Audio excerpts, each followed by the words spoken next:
বছরের নিচে বয়সী মানুষদের জন্য জন্ম নিবন্ধনের জন্য bdris.gov.bd। তো এই লিঙ্কে ঢুকলে এরকম জন্ম নিবন্ধনের একদম উপরে শো করলে নিচে জন্ম নিবন্ধন আবেদন আসবে, সেখানে ক্লিক করলেই এই রকম পেজটা আসবে। তো জন্ম স্থান সিলেক্ট করে দিলাম, যেহেতু বাংলাদেশে জন্ম। তো প্রথমত আমাদের কাজ হচ্ছে নিবন্ধনাধীন ব্যক্তির পরিচিতি। এখানে তার নাম দুইটা সিস্টেমে হবে। তার নাম হচ্ছে গিয়া নাজিফা। তো তার প্রথম নাম নাজিফা এবং সেকেন্ড নাম একটা দিতে হবে আক্তার।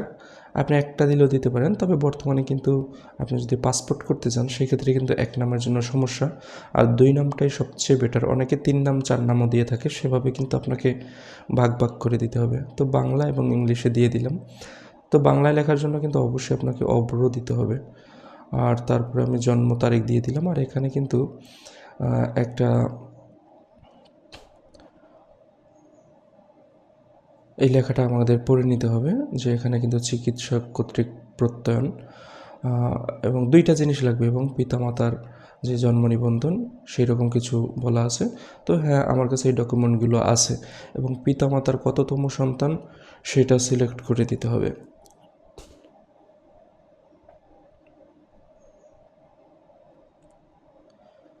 তারপরে পুরুষ না মহিলা সেটা সিলেক্ট করে দিব। এইবার জন্মস্থানের ঠিকানা, তার জন্মস্থান কোথায় সেই অনুযায়ী দিয়ে দিব। অনেক সময় জন্মস্থান, স্থায়ী ঠিকানা, বর্তমান ঠিকানা সব এক হয়, সেই ক্ষেত্রে আপনাকে সুন্দরভাবে জন্মস্থানের ঠিকানাটা দিয়ে দিতে হবে। পরবর্তীতে যেন আমরা 3টা একসাথেই দিতে পারি। তো এখানে দেশ বাংলাদেশ, বিভাগ, জেলা, উপজেলা, পৌরসভা বা ইউনিয়নের নাম, আমার এটা পৌরসভার মধ্যে পড়ছে তাই পৌরসভা এবং পৌরসভার ওয়ার্ড দিয়েছি। ইউনিয়ন হলে ইউনিয়ন এবং ইউনিয়নের ওয়ার্ড দিতে হবে।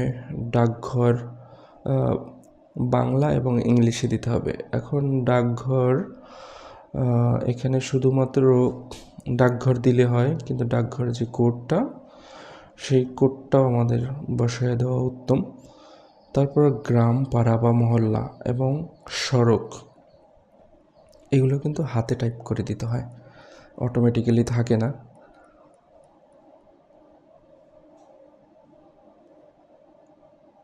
বাংলায় দিয়ে দিলাম গ্রাম, তারপরে ইংলিশে।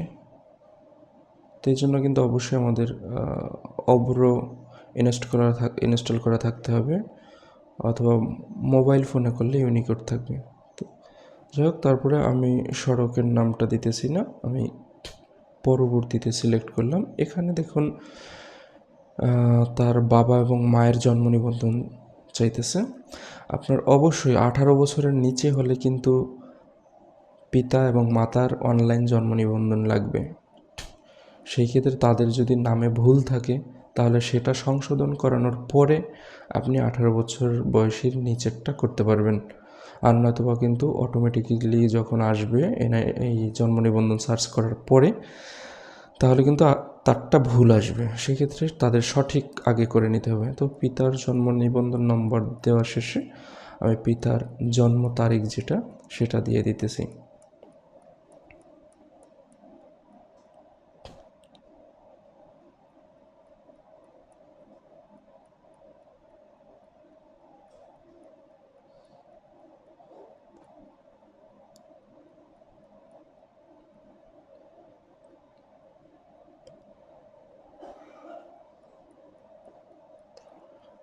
আজকের বিষয়টা একটু ভিন্ন দেখতেছি, যেমন জন্ম নিবন্ধন সার্চ করার পরেও পিতামাতার নাম চাইতেছে।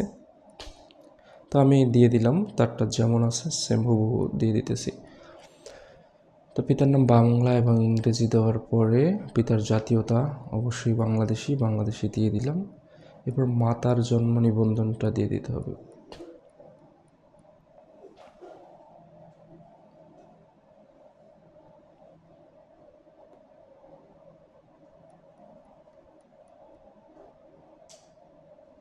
মাতার জন্ম নিবন্ধন দেওয়া শেষ এবং জন্ম তারিখটা সিলেক্ট করে দিব।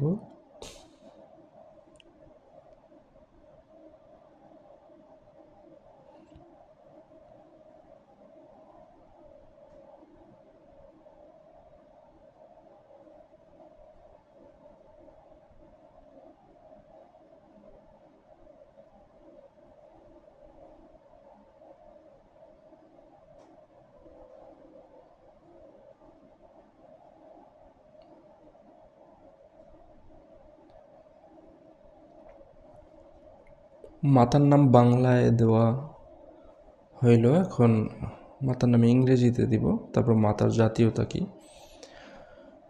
বাংলাদেশ, বাংলাদেশি দিয়ে দিচ্ছি। এরপরে পরবর্তী দেওয়ার পরে জন্মস্থানের ঠিকানা ও স্থায়ী ঠিকানা একই কিনা, হ্যাঁ একই হলে আমরা স্থায়ীতেও টিক দিয়ে দিব। তো অটোমেটিক সেটা চলে আসলো।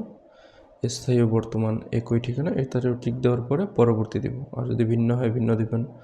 এবার এখানে দেখুন নিবন্ধনাধীন ব্যক্তির 18 বছরের নিচে বয়স্ক হলে তাহার পিতা বা মাতা এরকম কেউ কে আসলে এর অভিভাবক, তার নাম, পিতা আমি সিলেক্ট করলাম, দেওয়ার পরে পিতা চলে আসলো। এরপরে নিচে আমাকে সংযোজন করতে হবে। এতে কিন্তু 18 বছরের নিচে তার যদি কোনো সার্টিফিকেট থাকে, সার্টিফিকেট অথবা শিশু কার্ড যেটা ডাক্তারি ভর্তন, সেগুলো কিন্তু আমাকে আগে থেকে স্ক্যান করে রাখতে হবে।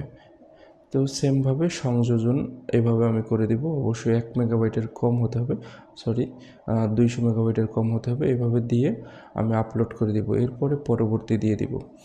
তো পরবর্তী দেওয়ার পরে কিন্তু আমার কাজ প্রায় শেষ অংশে। এখানে আছে আবেদনপত্রটি সাবমিট করার পূর্বে সকল তথ্য ঠিক আছে কি না দেখে নিন, পরবর্তীতে গ্রহণযোগ্য নয়। তো এখান থেকে তার ফোন নাম্বার, মানে যার এনআইডি জন্ম নিবন্ধনের আবেদন হচ্ছে তার বা ফ্যামিলির যে কোনো একটা ফোন নাম্বার নিয়ে সেখানে ওটিপি পাঠাবো। ওটিপি যাচাইয়ের জন্য 10 মিনিট সময় পাওয়া যাবে। তবে একটা বিষয় যে খুব তাড়াতাড়ি ওটিপিটা দেওয়া ভালো, অথবা পরে পেজ বাফারিং করতে পারে। তো ওটিপিটা নেওয়া হইলে আমি সাবমিট দিয়ে দিব। সাবমিট দেওয়ার পরে দেখুন এইরকম পেজ চলে আসছে আমার। এইটা নর্মালি এখন এরকমটাই আসে। তো এইটাই ডাইনে বায়ে না গিয়ে তাড়াতাড়ি কন্ট্রোল পি থেকে প্রিন্ট করে নেব।